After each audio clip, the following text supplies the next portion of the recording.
অর্থনীতি কেবল কিছু গাণিতিক সংখ্যা, সূচক কিংবা হিসাব নিকাশের বিষয় নয়। অর্থনীতি মানুষের জীবনযাত্রার প্রতিচ্ছবি। শিল্প বাণিজ্য শুধু ব্যক্তি বা প্রতিষ্ঠানের মুনাফার বিষয় নয়, এর সঙ্গে জড়িয়ে আছে দেশের উৎপাদন, কর্মসংস্থান আর উন্নয়নের গল্প। অর্থনীতির কঠিন আলাপকে সহজভাবে বিশ্লেষণ করতে চ্যানেল ওয়ানের নিয়মিত আয়োজন বাণিজ্য সংলাপ। আপনাদের সাথে আছি আমি রিয়াজ সেজান। শুরুতেই দেখে নিচ্ছি আজ যা থাকছে। বাজেট ঘোষণার পর ইতিবাচক পুঁজিবাজার, সরকারের কর্মপরিকল্পনা ইতিবাচকভাবে দেখছেন বিনিয়োগকারীরা। চলছে ডিএসসির অরেঞ্জ ইকোনমি সামিট, পুঁজিবাজারের ভিত্তিক নতুন অর্থনৈতিক কাঠামো। আমেরিকার সাথে ইরানের সমঝোতার খবরে ইতিবাচক আন্তর্জাতিক পুঁজিবাজার, সবচেয়ে বেশি প্রভাব পড়েছে এশিয়ার শেয়ার বাজারে। এছাড়া থাকছে বাণিজ্যের অন্যান্য বিশ্লেষণ। বাজেট ঘোষণার পর ইতিবাচক ধারায় দেশের পুঁজিবাজার। বিনিয়োগকারীরা বলছেন শেয়ার বাজার নিয়ে সরকারের কর্মপরিকল্পনা ইতিবাচক। প্রস্তাবিত বাজেটে পুঁজিবাজারের লেনদেন নিষ্পত্তির সময় কমানো, বন্ড মার্কেট শক্তিশালী করার মতো ঘোষণা স্থিতিশীলতা আশা করছেন বিনিয়োগকারীরা। এতে তারল্য সংকটও কাটবে বলে মনে করছেন তারা। তবে ডিভিডেন্ড থেকে 10% উৎসে কর কাটা বন্ধের দাবি বাজার বিশ্লেষকদের। 2027 অর্থ বছরের বাজেট উপস্থাপন করবেন। পুঁজিবাজারকে কার্যকরী করতে বাজেটে ইতিবাচক দিক নির্দেশনা আসবে এমন আশায় বাজেট ঘোষণার আগে থেকেই ঊর্ধ্বমুখী পুঁজিবাজার। বাজেট ঘোষণার পর গেল 2 কার্যদিবসে প্রধান সূচক ডিএসসিএক্স এ যুক্ত হয়েছে আরও 120 পয়েন্ট। লেনদেনও হয় প্রায় 1500 কোটি টাকার কাছাকাছি। ভালো ভালো কোম্পানিকে যদি মার্কেটে আপনি লিস্টেড করেন, ইনশাল্লাহ মার্কেট আরও গভীরতা বৃদ্ধি পাবে এবং মার্কেট আরও অনেক ভালো হবে। বাজেটে প্রাতিষ্ঠানিক বা সাধারণ বিনিয়োগকারীদের জন্য প্রত্যক্ষ কর ছাড়ের ঘোষণা আসেনি। সরকার জোর দিয়েছে বাজারের গভীরতা ও স্বচ্ছতা বাড়ানোর উপর।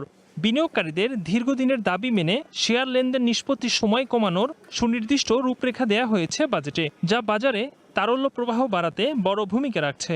থিমটা হলো যে ডিরেগুলেটরি রিজিমে উনি নিয়ে আসবে, এরকম একটা চিন্তা ভাবনা আছে এবং সেখান থেকে উনি যে সকল প্ল্যান প্রোগ্রাম বলেছেন, আইপিওর উপরে উনি বেশি জোর দিয়েছেন এবং আইপিও অটোমেট করা। ঘোষণা অনুযায়ী প্রাথমিক গণপ্রস্তাব বা আইপিও প্রক্রিয়াকে সম্পূর্ণ ডিজিটাল করা হবে। একই সাথে কর্পোরেট ডিসক্লোজার ও আর্থিক প্রতিবেদন বিশ্বমানে উন্নীত করার কথা বলা হয়েছে বাজেটে। বিশ্লেষকরা বলছেন, কর পরিশোধের পরও শেয়ার হোল্ডারদের লভ্যাংশ থেকে 10% হারে উৎসে কর কাটা হয়, যা বন্ধের দাবি জানান তারা। ট্যাক্স পেড মানির উপর থেকেই আপনি বোনাসটা ইস্যু করেন। সো আমি একবার ট্যাক্স দিয়েছি, সেখানে আবার আপনি কেন ট্যাক্স আরোপ করবেন? 10% ট্যাক্স বোনাস দিলেই 10% ট্যাক্স আপনি আরোপ করবেন। সো এই জিনিসটা কিন্তু ক্ষতিকর, এটা হওয়া উচিত না, বাট এটা দিয়ে দিয়েছে। দীর্ঘমেয়াদী সংস্কারের মূল চ্যালেঞ্জ এর সঠিক বাস্তবায়ন, আর ফাস্ট ট্র্যাক কোর্টের মাধ্যমে আইনি জটিলতা দূর করাই বড় পরীক্ষা বলছেন সংশ্লিষ্টরা। Ekramul Islam Khan, one news, Dhaka. দেখছিলাম প্রতিবেদন। বিশেষ করে বাজেট ঘোষণার পর পুঁজিবাজার একটা ইতিবাচক ধারায় ফিরেছে, সেই বিষয়টি নিয়ে আমাদের সাথে অতিথি হিসাবে স্টুডিওতে থাকার কথা জনাব ডিবিএর সভাপতি সাইফুল ইসলাম। তিনি এখনো এসে পৌঁছানি, তবে তিনি আমাদের সাথে যুক্ত হয়েছেন জুমের মাধ্যমে। আমরা একটু তার সাথে যুক্ত হতে চাই। জনাব সাইফুল ইসলাম, নিশ্চয়ই আপনি কিছুক্ষণের মধ্যে চ্যানেল ওয়ানের অফিসে আসবেন। এই যে বাজেট ঘোষণার পর ইতিবাচক ধারায় দেশের শেয়ার বাজার, সেই বিষয়টি আপনি কিভাবে দেখছেন? বিনিয়োগকারীরা যে আশা করছে সরকারের কর্মপরিকল্পনা নিয়ে, যে ইতিবাচকভাবে দেখছে, সেটি কি সেই ধারাকে অব্যাহত থাকবে কিনা?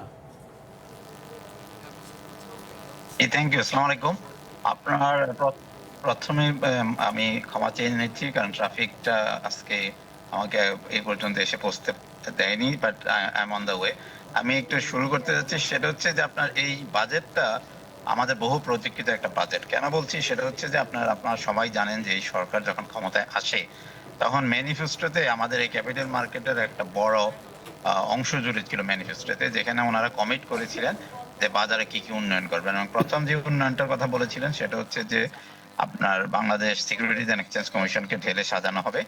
এবং তারই ধারাবাহিকতা বা প্রতিশ্রুতি রক্ষার্থে আমরা দেখলাম যে ওনারা আসার প্রায় 2 মাসের মধ্যেই মোটামুটি ভাবে পুরো কমিশনটাকে ঢেলে সাজানো হয়েছে। 3 জন নতুন কমিশনার এসছেন, একজন চেয়ারম্যান সাহেব এসছেন এবং আরেকজন commissioner will be appointed very soon. Second যেটা ওনার বলেছিলেন যে বাজারে স্বচ্ছতা আনার জন্য, আমাদের এখানে তো সবচেয়ে বড় সমস্যা যেটা যে লোকাল ফরেন ইনভেস্টরের থেকে আস্থাহীনতা, সেটা ফিরিয়ে আনার জন্য যা যা করা দরকার, যে বাজারকে বিশ্বমানের বাজারে পরিণত করা যা যা দরকার, সেগুলি ওনারা প্রতিশ্রুতিবদ্ধ। এবং তারই কয়েকটা জিনিস আমি বলতে চাই। যে প্রথমে যেটা বলছেন যে আইপিওর যে গণপ্রস্তাব, সেটা মোটামুটি আমরা যেটা বুঝতে পারছি যে that will be stock exchange will be more empowered, যে যার ধরুন আপনার বলা হচ্ছে যে 180 দিনের মধ্যে মোটামুটি ভাবে একটা আইপিও প্রস্তাব নিষ্পত্তি করা হবে। দ্বিতীয় যেটা হচ্ছে যে আমাদের এখানে আরেকটা মূল দাবি ছিল যে আমাদের যে ট্রেড সাইকেলটা, সেটা T+2 কারণে আমাদের যেহেতু অনেক ইনভেস্টেবল স্টক নাই, আমাদের মার্কেটে লিকুইডিটি ক্রাঞ্চ থাকে সবসময়, এবং সেটা আমরা T+1 দাবি করে আসছি। এবং আমাদের বাজেটে মন্ত্রী মহোদয় সাহেব, অর্থমন্ত্রী মহোদয় সাহেব আরো একটু এগিয়ে বললেন যে ওনারা T+2-তে আমাদেরকে নিয়ে যাবেন। T+2-তে আপনার T+0-তে নিয়ে যাবেন। T+0-তে নিতে হলে তো আপনার ধারাবাহিকভাবে আমরা আসবো। আমরা তাহলে আশা করছি খুব শিগগিরই T+1-এ যাব, এবং T+2-তে হয়তো আগামী 1.5 থেকে 2 বছরের মধ্যে আমরা চলে যাব। এগুলি হচ্ছে আপনার ফান্ডামেন্টাল চেঞ্জ। বেশ কিছু ইতিবাচক বিষয় যেগুলো আপনারা ইতিমধ্যেই অর্থমন্ত্রীর সাথে আলাপ করছেন, সেগুলো অর্থমন্ত্রী মানে এই বাজেটের বক্তৃতায় বলেছেন, যেটি বেশ ইতিবাচক পুঁজিবাজারের জন্য। এবং আমরা একই সাথে এতগুলো বিষয় একসাথে অ্যাড্রেস করতে পুঁজিবাজারের ক্ষেত্রে অন্যান্য বাজেটেও আমরা লক্ষ্য করিনি। তারপরেও আপনাদের খাত সংশ্লিষ্ট ব্রোকার্স অ্যাসোসিয়েশনের ডিবিএর সাবেক সভাপতি আহমেদ রশিদ লালী বলছিলেন যে ডিভিডেন্ড থেকে 10% উৎসকর কাটা বন্ধের দাবি এখনো তাদের রয়েছে। এইটি নিয়ে আপনার মত কি? আমাদের সবারই মত এক, যে আমরা যেটা বলছি যে আপনার এই ডিভিডেন্ডের উপরে এত বেশি ট্যাক্স দেওয়া হচ্ছে যে যার ধরুন যে আমাদের এখানে ইনভেস্টর তৈরি করা যাচ্ছে না। এখন আপনি জিজ্ঞেস করতে পারছেন যে ডিভিডেন্ডের সাথে ইনভেস্টরের সম্পর্কটা কি? সম্পর্কটা হচ্ছে যে আপনার যদি ডিভিডেন্ডটা, এক সময় এই মার্কেটটা ছিল কি ডিভিডেন্ড ওরিয়েন্টেড, যে লোকজন শেয়ার কিনতো যে ডিভিডেন্ডটা পাওয়ার জন্য। ডিভিডেন্ডটা হচ্ছে একটা সোর্স অফ ইনকাম, সারা পৃথিবীতে এটা তাই হয়, specially for the middle class segment of the society, যে এরা লং টার্ম ইনভেস্ট করে, ডিভিডেন্ড আসে, ডিভিডেন্ডটা উপরেই ওনাদের জীবিকার অনেকখানি নির্ভর করে। আমাদের এখানে এই ধারাটাই ছিল, কিন্তু এখন যেটা হচ্ছে যে যেটা লালী সাহেব বলেছে যে একবার আমরা কর্পোরেট ট্যাক্স দিচ্ছি, তারপরে কর্পোরেট ট্যাক্স এর আগেও কোম্পানিগুলি ভ্যাট দিচ্ছে, এআইটি দিচ্ছে, তারপরে আপনার আসছে আমাদের এখানে যখন আসে ডিভিডেন্ড আসলে, সেখানেও আপনার যদি 10% কেটে রাখা হচ্ছে, এবং 10% is not the final tax. তারপরে ধরেন আপনার ট্যাক্স ব্র্যাকেটের উপর ডিপেন্ড করবে যে আপনার উপর কত ট্যাক্স ধার্য হবে। এত বেশি ট্যাক্স কাটা হয় যে যেখানে দেখা যাচ্ছে যে 100 টাকার যে ডিভিডেন্ডটা আমার পাওয়ার কথা, সব ট্যাক্স বাদ দেওয়ার পরে অ্যাকচুয়ালি আমি এটা 30 থেকে 35 টাকা পাচ্ছি। তো এটা আমাদের অবশ্যই দাবি থাকবে যে ইনভেস্টর যদি আমরা তৈরি করতে চাই, আমাদের এই ডিভিডেন্ডের উপরে ট্যাক্সের এক্সেসিভ ট্যাক্স বার্ডেনটাকে কমিয়ে আনতে হবে।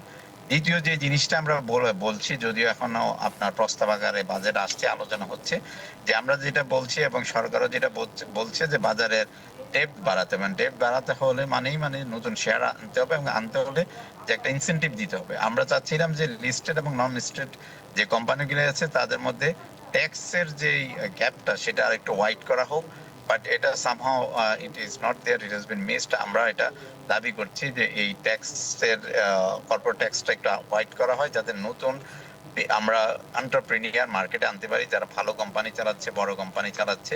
এই জিনিসটা বাজারে ব্যাপ্তি বাড়াতে সহযোগিতা করবে। বাট আরেকটা জিনিস আপনাদের এছাড়া আমরা বাজেট ঘোষণায় বেশ কিছু ইতিবাচক বিষয় আমাদের কাছে এখানে এসেছে, যেমন ব্যাংক নির্ভরতা কমিয়ে শেয়ার বাজারকে বলা হচ্ছিল যে ইতিবাচকভাবে আরও শক্তিশালী করা, যেন আমরা বিনিয়োগগুলো শেয়ার বাজার থেকে নিতে পারি। তালিকাভুক্ত জটিলতার ক্ষেত্রে ভালো কোম্পানিকে আনা, এই ব্যাপারেও সরকার উদ্যোগ নেবে বলে বাজেট বক্তৃতায় বলেছেন। এবং বিনিয়োগ বৈচিত্র্য আনতে নানাভাবে তারা কিন্তু বলছেন। এবং আপনি বলছিলেন বিশেষ করে একটি বিশেষ ট্রাইব্যুনাল সেটি করার ক্ষেত্রেও কিন্তু সরকার আগামী বাজেটে লক্ষ্য রাখবে বলে ঘোষণা এসেছে। এই যে একসাথে এতগুলো ইতিবাচক জিনিস, ট্রাইব্যুনাল করা কিংবা বিভিন্ন মূলধন সংগ্রহে যে আমরা ব্যাংক নির্ভরতা সেটি কমিয়ে পুঁজিবাজারের দিকে যাওয়া, এটি কি আসলে বাস্তবায়ন করা যাবে? বা এই যে সরকারের যে অ্যাম্বিশন, সেটি কি ওই দিকে আমরা যেতে পারবো? কোনো বাধা আছে কি?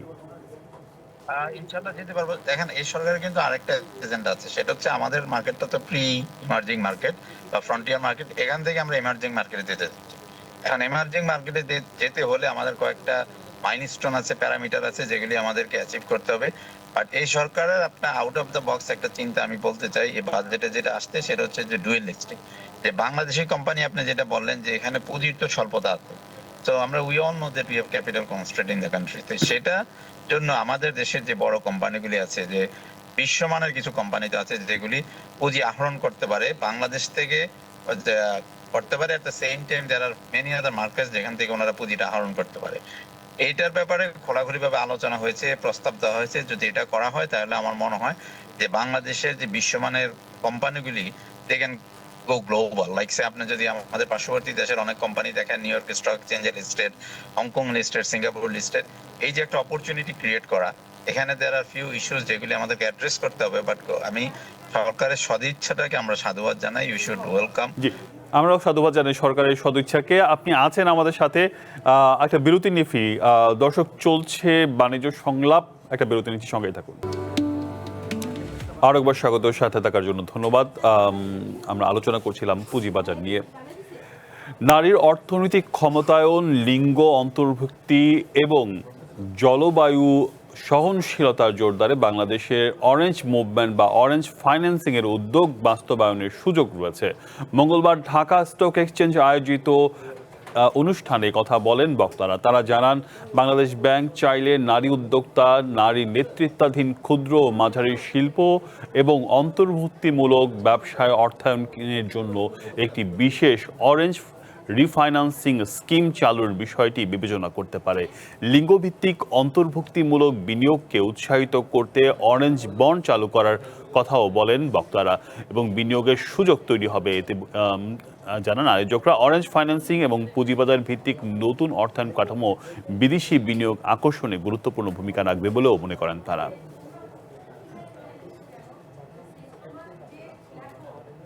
আবারও ফিরছি আলোচনায়। আমাদের সাথে যুক্ত আছেন ডিএসসি ব্রোকার্স অ্যাসোসিয়েশনের সভাপতি জনাব সাইফুল ইসলাম। সাইফুল ইসলাম, আপনাকে আবারও স্বাগত জানাচ্ছি। আমরা দেখলাম ঢাকা স্টক এক্সচেঞ্জ এক ধরনের অনুষ্ঠান করছে যেখানে নারী ক্ষমতায়নের কথা বলছে এবং যাকে বলছে অরেঞ্জ ফাইন্যান্সিং এবং এই ধরনের স্কিম চালু করা, বন্ড চালু করা, এই বিষয়টি আমি আগে প্রথমে বুঝে নিই, এই অরেঞ্জ ফাইন্যান্সিং বিষয়টা আসলে কি? আপনার এখানে আপনি জানেন কিনা জানি না যে অরেঞ্জ ফাইন্যান্সিং যে বন্ডটা, সেটা আপনার সিঙ্গাপুর বেসড একটা কোম্পানি, যেটার একটা উদ্যোক্তা বা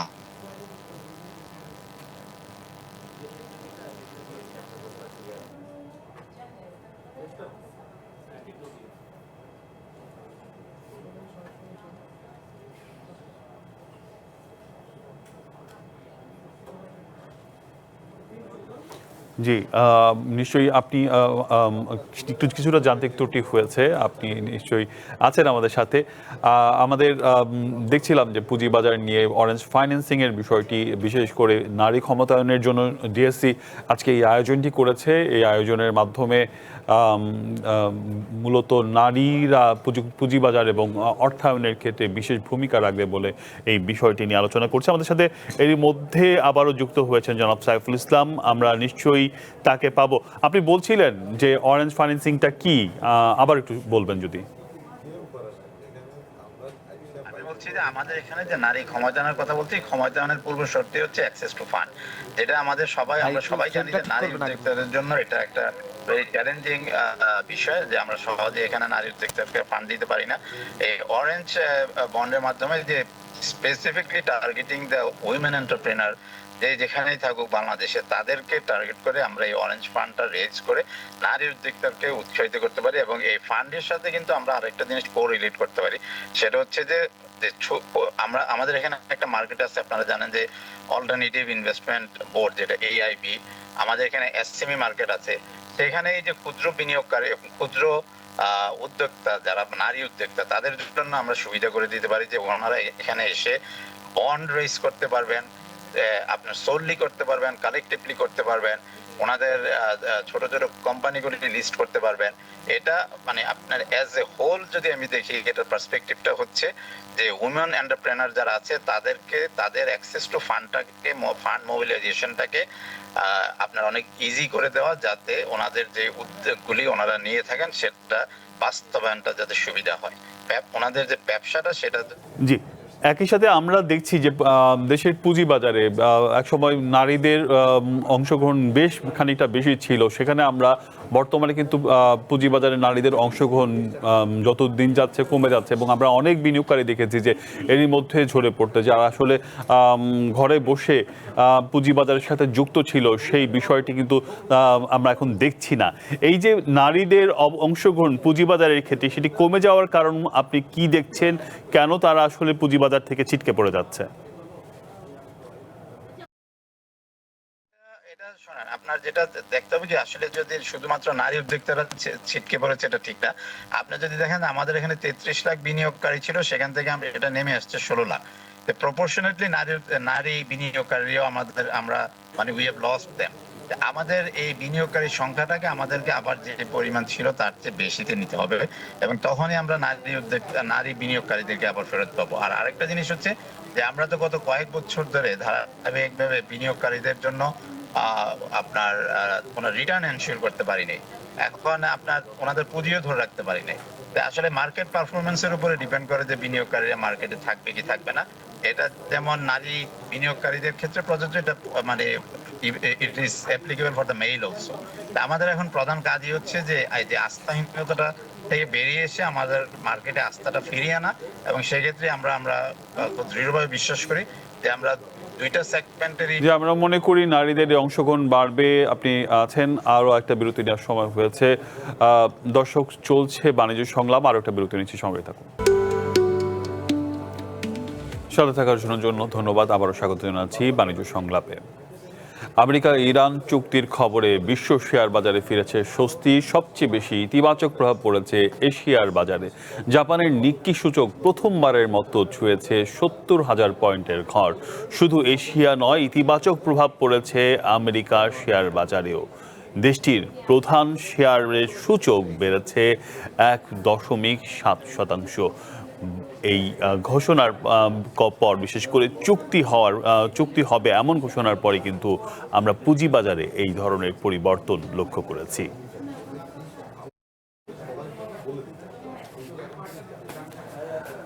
দেশের পুঁজিবাজার যেমন একটা ইতিবাচক ধারা লক্ষ্য করছে, ঠিক একইভাবে আমরা আন্তর্জাতিক পুঁজিবাজারও এই ধরনের ধারা লক্ষ্য করছি। শুধু এশিয়ার পুঁজিবাজার না, আমরা দেখেছি যে আমেরিকার পুঁজিবাজারও কিন্তু একইভাবে ইতিবাচকভাবে প্রভাব পড়ছে। কারণ আমরা এর আগে দেখেছিলাম যে যখন ইরান যুদ্ধ হয়েছিল তখন কিন্তু বিভিন্ন শেয়ার বাজারে ধস নেমেছিল, সেটি কিন্তু এরই মধ্যে কাটতে শুরু করেছে। আমাদের সাথে আমরা আলোচনা করছিলাম পুঁজিবাজারের নানা দিক নিয়ে। নিশ্চয়ই আমরা আবারও আলোচনায় ফিরতে পারবো, তবে তার আগে প্রতিবেদনটা দেখে নিচ্ছি। মধ্যপ্রাচ্যের উত্তেজনা কমার আশায় চাঙ্গা হয়েছে বৈশ্বিক শেয়ার বাজার। বিনিয়োগকারীদের আস্থা বাড়ায় বিভিন্ন দেশের প্রধান শেয়ার সূচকে দেখা গেছে বড় উত্থান, যার প্রভাব পড়েছে এশিয়ার শেয়ার বাজারেও। এশিয়ার শেয়ার বাজারে সবচেয়ে বড় উত্থান দেখা গেছে দক্ষিণ কোরিয়ায়। দেশটির প্রধান শেয়ার সূচক কসপি বেড়েছে 2.1% বেশি। জাপানের নিক্কেই সূচক ইতিহাসের প্রথমবারের মতো 70,000 পয়েন্ট ছুঁয়েছে। তাইওয়ানের টাইএক্স সূচক বেড়েছে 0.6%। তবে হংকংয়ের হ্যাংসেং সূচক কমেছে 1.25%। এশিয়ার পর ইতিবাচক প্রভাব পড়েছে আমেরিকার শেয়ার বাজারেও। দেশটির প্রধান শেয়ার সূচক S&P 500 বেড়েছে 1.7%, যা সূচকটিকে সর্বোচ্চ অবস্থানের কাছাকাছি নিয়ে গেছে। এদিকে বৈশ্বিক জ্বালানি বাজারেও স্বস্তির আভাস দেখা গেছে। আন্তর্জাতিক বাজারে অপরিশোধিত জ্বালানি তেলের প্রধান মানদণ্ড ব্রেন্ট ক্রুডের দাম প্রায় 5% কমে ব্যারেল প্রতি $83 কিছু ওপরে নেমেছে। মধ্যপ্রাচ্য সংঘাত শুরুর পর এটিই সবচেয়ে কম দামের পর্যায়ে। তনিমা ইসলাম, ওয়ান নিউজ, ঢাকা। দর্শক, এই ছিল আজকের বাণিজ্য সংলাপে। ব্যবসা বাণিজ্য নানা খবর জানতে চোখ রাখুন চ্যানেল 1-এর পর্দায়। যুক্ত থাকুন আমাদের ফেসবুক পেজ এবং ইউটিউব চ্যানেলে।